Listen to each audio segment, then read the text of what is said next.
Selamat pagi semuanya. Kami dari kelompok SGD B4 PSSK 2025 akan mempresentasikan student project kami yang berjudul Verbal Communication Skill in Medical Student. Berikut ini merupakan nama-nama anggota dan juga NIM dari SGD B4 PSSK Angkatan 2025. Perkenalkan, nama saya Kade Aditya Atmaja Putra Presya dengan 3 digit NIM terakhir 082. Sebelumnya, izinkan saya untuk membahas alasan kami membahas topik komunikasi verbal sebagai topik student project kami sebelum membahas ke intinya. Kemampuan komunikasi verbal menjadi hal dasar yang esensial untuk dimiliki oleh semua dokter. Kemampuan komunikasi verbal tidak hanya berguna ketika berkomunikasi dengan pasien, tetapi juga ketika berkomunikasi antar tenaga medis atau interprofesi. Kurangnya kemampuan komunikasi dapat menimbulkan banyak masalah, seperti kesalahpahaman dan kurangnya pemahaman antar satu sama lain. Oleh karena itu, setiap mahasiswa kedokteran wajib untuk diajarkan komunikasi verbal. Keseimbangan antara komunikasi verbal dan kemampuan kognitif harus dimiliki oleh mahasiswa. Sebagian besar mahasiswa cenderung mengutamakan kemampuan kognitif tanpa memikirkan tentang kemampuan komunikasi verbal. Dengan dukungan metode belajar seperti sesi diskusi, adanya SGD, dan refleksi dan evaluasi belajar, mahasiswa dapat dilatih untuk memiliki kemampuan komunikasi verbal. Oleh karena itu, diharapkan setiap mahasiswa dapat menguasai komunikasi verbal untuk berkomunikasi tidak hanya dengan pasien, tapi juga antar sesama di kemudian harinya. Selanjutnya, izinkan saya menyampaikan rumusan masalah, tujuan, dan manfaat penulisan student project ini. Berdasarkan latar belakang yang telah kami buat, adapun rumusan masalah yang dapat kami sampaikan, yang pertama, apa komponen kemampuan komunikasi verbal yang wajib dimiliki oleh mahasiswa atau mahasiswi kedokteran. Yang kedua, apa hambatan dan tantangan yang dapat mengganggu efektivitas komunikasi verbal antara tenaga kesehatan, pasien, dan antar profesi kesehatan. Yang ketiga, bagaimana urgensi pengembangan keterampilan komunikasi verbal secara berkelanjutan bagi mahasiswa kedokteran. Adapun tujuan penulisan student project ini berdasarkan rumusan masalah yang tadi telah saya sampaikan. Yang pertama, mengetahui komponen kemampuan komunikasi verbal yang wajib dimiliki oleh mahasiswa atau mahasiswi kedokteran. Yang kedua, menentukan tantangan dan hambatan yang dapat ditemukan oleh mahasiswa kedokteran ketika melatih kemampuan komunikasi verbal. Dan yang ketiga, memahami pentingnya pengembangan keterampilan komunikasi verbal secara berkelanjutan bagi mahasiswa kedokteran. Adapun kami harapkan manfaat dari penulisan student project ini adalah yang pertama, mahasiswa atau mahasiswi mampu memahami pentingnya kemampuan komunikasi verbal dan dapat menerapkan metode yang diberikan. Yang kedua, mahasiswa atau mahasiswi dapat memaksimalkan kemampuan komunikasi verbal yang dimiliki secara sebaik mungkin.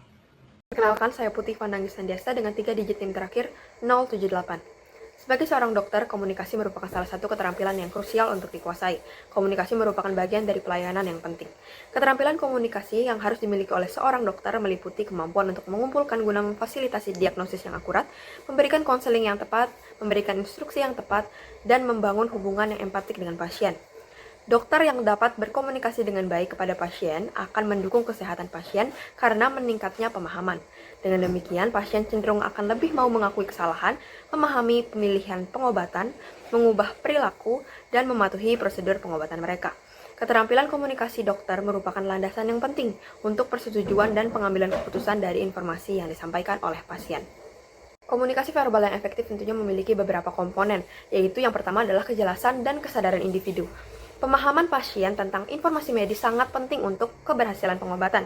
Oleh karena itu, tenaga medis perlu berkomunikasi dengan jelas dan menghindari penggunaan istilah medis yang membingungkan. Kejelasan membantu pasien memahami diagnosis dan perawatan dengan baik, serta mengurangi resiko kesalahpahaman.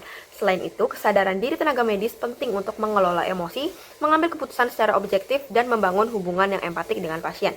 Kombinasi komunikasi yang jelas dan kesadaran diri ini akan meningkatkan keselamatan serta kualitas pelayanan kepada pasien. Perkenalkan, nama saya Putra Bogoseka Pranyaninata dengan NIM 3 digit terakhir 100. Di sini saya izin untuk menjelaskan mengenai pendengar aktif sebagai bagian dari komponen komunikasi verbal yang efektif. Seperti yang kita ketahui, komunikasi yang baik dalam dunia kesehatan akan memberikan kesempatan kepada pasien untuk dapat ikut serta dalam pengambilan keputusan, memberi mereka kesempatan untuk berbicara, mendorong pasien untuk bertanya dan menjawab. Selain itu, perlu untuk memberikan perhatian yang penuh kepada pasien dan membangun hubungan yang baik. Serta terdapat 3 hal penting dalam komunikasi verbal yang efektif di dunia kesehatan. Yang pertama adalah menilai literasi pemahaman pasien tentang kesehatan. Yang kedua adalah memahami budaya pasien. Dan yang ketiga adalah mengatasi hambatan bahasa dalam berkomunikasi. Perkenalkan, nama saya Evelyn Felicia dengan 3 digit NIM terakhir 098. Izin menyampaikan tentang aspek utama kemampuan komunikasi mahasiswa kedokteran. Manusia merupakan makhluk sosial, sehingga dalam kehidupannya, komunikasi memegang peran yang sangat vital, khususnya dalam sistem kesehatan yang melibatkan interaksi dengan berbagai pihak. Seorang tenaga kesehatan dituntut untuk memiliki kemampuan komunikasi yang efektif, di samping hanya mengandalkan keterampilan teknis. Tidak hanya dengan pasien, seorang tenaga kesehatan juga harus bisa berkomunikasi dengan baik terhadap keluarga pasien dan rekan sejawat. Bukan hanya sebagai keterampilan tambahan, kemampuan komunikasi merupakan bagian penting yang dapat menentukan mutu dari suatu layanan kesehatan. Melalui komunikasi yang efektif, dapat terjalin hubungan saling percaya, risiko kesalahpahaman yang minim, kepercayaan dan keselamatan pasien yang terjamin, serta pengambilan keputusan bersama dapat terlaksana dengan lancar dan efektif. Keterampilan komunikasi menjadi salah satu aspek utama yang menentukan mutu dari sebuah sistem pelayanan kesehatan secara keseluruhan, sehingga menjadi kompetensi inti yang wajib dimiliki dan dikembangkan oleh setiap mahasiswa kedokteran. Selanjutnya adalah interaksi pasien. Bahasa merupakan alat komunikasi utama sekaligus fondasi dalam menyampaikan informasi medis yang akurat. Bahasa dan komunikasi yang baik dapat mendukung hubungan saling percaya antara dokter dengan pasien, di mana hal tersebut berjalan seiringan dengan keberhasilan dari suatu terapi. Pasien seringkali datang dengan kondisi yang rentan dan emosi yang kurang stabil, sehingga menciptakan kesulitan personal dalam mengomunikasikan kondisinya terhadap dokter. Oleh karena itu, menciptakan suasana nyaman dalam anamnesis maupun tindakan prosedural merupakan hal yang harus dilakukan oleh setiap dokter. Perasaan dan suasana nyaman dapat terbentuk dengan adanya rasa empati, keramah tamahan, dan kompetensi dari seorang dokter, serta didukung dengan gestur yang afirmatif dan kontak mata. Dengan begitu, pasien dapat mengomunikasikan keluhannya dengan baik, dan dokter dapat melakukan anamnesis maupun tindakan prosedural dengan efektif. Nama saya Merentia Beluki Mulyadi dengan 3 digit NIM terakhir 080. Dan sekarang saya akan membahas tentang komunikasi antar profesi kesehatan. Dokter nantinya tidak bekerja sendiri, melainkan berkolaborasi dengan tenaga kesehatan lain, sehingga komunikasi antar profesi perlu dipahami sejak awal pendidikan kedokteran. Komunikasi verbal yang efektif mencegah kesalahan penanganan pasien. Penerapan IPI membantu meningkatkan koordinasi, mengurangi miskomunikasi, dan menekan risiko kesalahan medis. IPI telah masuk di kurikulum Universitas Udayana dan menjadi bagian penilaian kelulusan. Diterapkan dari diskusi kelompok kecil hingga kelas besar. Contohnya, kolaborasi mahasiswa fisioterapi dengan mahasiswa kedokteran dalam studi kasus rehabilitasi pasca stroke yang melatih pemecahan masalah, kerjasama tim, serta profesionalisme tenaga kesehatan. Lanjut, saya akan membahas tentang komunikasi dalam pencatatan rekam medis. Praktik medis juga memerlukan komunikasi tertulis melalui catatan medis atau yang dinamakan dengan rekam medis. Dokumentasi yang jelas penting agar informasi pasien dipahami oleh tim kesehatan dan berfungsi sebagai bukti hukum. Penelitian di RSUPN Dr. Cipto Mangunkusumo menunjukkan catatan medis rawat jalan masih kurang optimal. Pelatihan seperti lokakarya, simulasi, umpan balik, dan peer teaching terbukti meningkatkan keterampilan mahasiswa dalam menulis catatan medis yang profesional, ringkas, dan mudah dipahami. Sekian dari saya, terima kasih. Saya Julia Chandra dengan 3 digit NIM terakhir 084. Komunikasi verbal adalah cara manusia berinteraksi dengan menggunakan kata-kata, baik lisan maupun tertulis, yang mempengaruhi cara penyampaian pesan. Bagi tenaga medis, kemampuan berkomunikasi sangat penting karena dapat mempengaruhi cara penyampaian informasi kepada pasien dan tim medis. Oleh karena itu, sekolah kedokteran berperan dalam mengembangkan kompetensi komunikasi verbal ini. Kontribusi dalam mengembangkan kompetensi ini meliputi 1. Simulation Based Learning atau metode pembelajaran berbasis simulasi. Salah satu teknik yang digunakan adalah role play atau bermain peran. Sebagai contoh, di Universitas Udayana digunakan Objective Structure Clinical Examination atau OSCE dengan pasien standar yang sudah diberikan skenario khusus. Selain itu, OSCE juga mencakup berbagai komponen lain seperti persiapan stasiun, evaluator, serta pengaturan dan kesiapan staf. OSCE inilah yang menjadi sarana simulation based learning dengan kompetensi yang adil, menyeluruh, dan juga komprehensif. Saya Laksamana Farel dengan 3 digit NIM terakhir 086. Refleksi merupakan suatu bentuk proses untuk mereview kemampuan diri dan pengetahuan saat melakukan pendekatan dalam masalah klinis yang juga ditujukan dalam meningkatkan keahlian, keterampilan, dan kefasihan sebagai mahasiswa kedokteran untuk meningkatkan komunikasi verbal dalam melakukan stimulasi kasus klinik yang kompleks. Kemampuan setiap orang dalam proses reflektif cenderung bervariasi, bergantung pada pengalaman yang dimilikinya. Tetapi kemampuan ini dapat ditingkatkan dan distimulasi pada saat proses belajar mengajar. Kemampuan reflektif dibutuhkan pada saat belajar ataupun saat setelah bekerja dalam melakukan penalaran klinis, sehingga pengembangan kemampuan reflektif ini sangat dibutuhkan. Upaya-upaya yang dapat dilakukan dalam meningkatkan kemampuan reflektif ini adalah membuat jurnal yang dapat direfleksikan oleh dosen ataupun pembimbing. Selanjutnya adalah peer reflection saat roleplay dan juga menerima feedback dari dosen saat OSCE ataupun saat setelah OSCE. Terima kasih. Halo semuanya, perkenalkan saya Brian Ten dengan NIM akhir 096. Sekarang saya akan melanjutkan pembahasan dan kita bahas mengenai hambatan atau tantangan yang terjadi dalam komunikasi.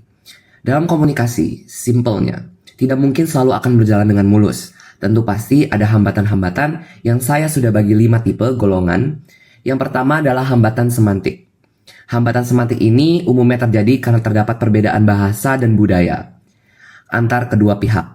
Ketika terjadi perbedaan ini, tentu akan sulit untuk dapat menginformasikan, untuk dapat memberikan informasi dan menerima informasi antar dua pihak ketika bisa sama-sama mengerti. Yang kedua adalah hambatan psikologis. Ketika kita membahas tentang psikologis, artinya tentu komunikator tentu harus siap dengan masalah psikologis. Ketika tidak siap, tentu ia akan merasa ketidakfokusan, sehingga sulit untuk menyampaikan pesan ataupun menerima pesan, ataupun memberi umpan balik terhadap pihak satunya. Yang ketiga adalah hambatan teknis. Ketika kita membahas kata teknis, artinya adanya kita melihat tantangan ini dari segi fasilitas atau peralatan komunikasi. Ketika segi fasilitas dan peralatan komunikasi tidak mendukung, tentu proses berjalannya komunikasi pun akan terhambat ataupun sulit untuk dapat menerima atau memberi pesan. Dan yang keempat adalah hambatan lingkungan. Tentu, segala kondisi ketika lingkungan tidak mendukung tentu tidak akan terjadi dengan baik.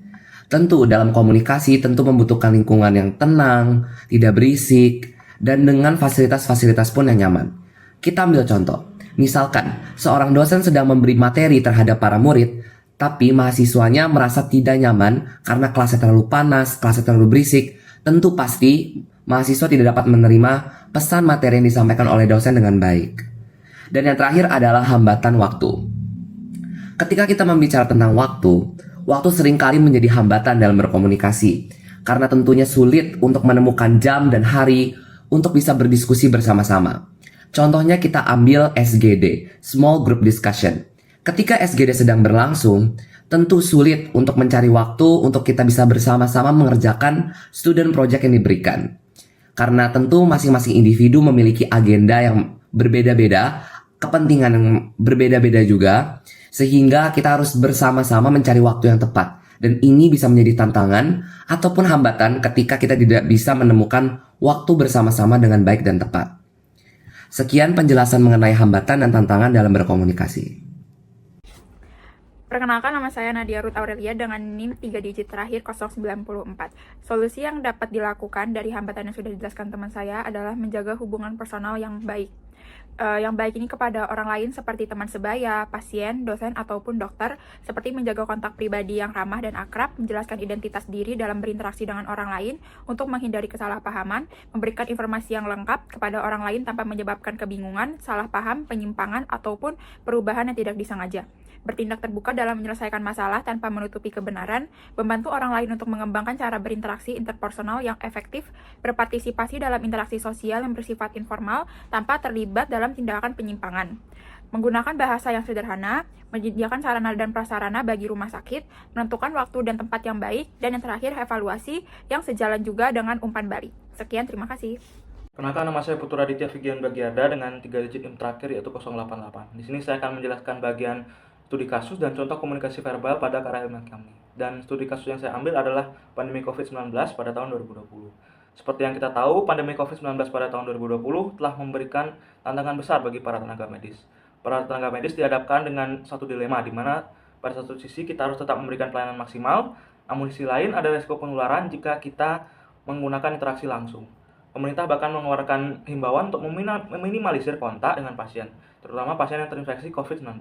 Dalam situasi seperti ini, telemedicine menjadi solusi penting. Dan berdasarkan definisinya dari WHO, telemedicine adalah pemanfaatan teknologi untuk memberikan layanan kesehatan dari jarak jauh. Yang menarik untuk kita soroti di sini adalah bagaimana komunikasi verbal tetap berperan penting dalam telemedicine. Meski tidak berhadapan langsung, tenaga medis tetap harus menyampaikan informasi medis dengan bahasa yang jelas, empatik, dan mudah dipahami pasien. Misalnya menjelaskan gejala yang perlu dipantau, memberikan instruksi penggunaan obat, atau menenangkan pasien yang cemas.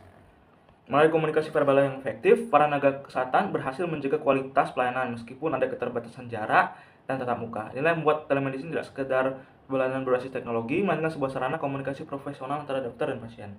Dan dari studi kasus ini menunjukkan bahwa komunikasi verbal tetap menjadi jantung dari pelayanan kesehatan, bahkan dalam era digital dan penuh keterbatasan sekalipun. Telemedicine hanya bisa efektif jika tenaga medis mampu menggunakan keterampilan komunikasi mereka dengan tepat. Perkenalkan, nama saya Crystal Rachel Besyakinaya dengan 3 NIM digit di belakang 076. Sekarang saya akan menjelaskan mengenai manfaat dari telemedicine. Yang pertama merupakan efisiensi waktu dan juga biaya, di mana pasien tidak perlu ikut mengantri bahkan berpergian ke rumah sakit. Hal ini bisa mendorong menghemat transportasi serta biaya tambahan. Di sisi lain ini juga berdampak baik bagi dokter, di mana dokter bisa lebih melayani banyak pasien. Yang kedua merupakan akses kesehatan yang lebih luas, di mana telemedicine bisa membantu masyarakat di daerah terpencil, bahkan bisa memberi layanan bagi pasien yang sedang mengisolasi diri, dan bahkan telemedicine bisa mendukung pemerataan layanan kesehatan di Indonesia. Yang ketiga merupakan mengurangi risiko penularan, di mana konsultasi bisa dilakukan secara tanpa tatap muka. Dan hal ini bisa mengurangi risiko penularan, bahkan bisa memantau pasien COVID-19 dari rumah tanpa melakukan tatap muka. Jadi nama saya Putra Aditya Figian Bagiada dengan 3 digit NIM terakhir yaitu 088. Jadi saya akan menjelaskan bagian skenario hasil komunikasi yang sukses. Dalam konteks komunikasi, indikator bahwa komunikasi itu sukses adalah ketika pesan yang disampaikan benar-benar mencapai tujuan yang diinginkan.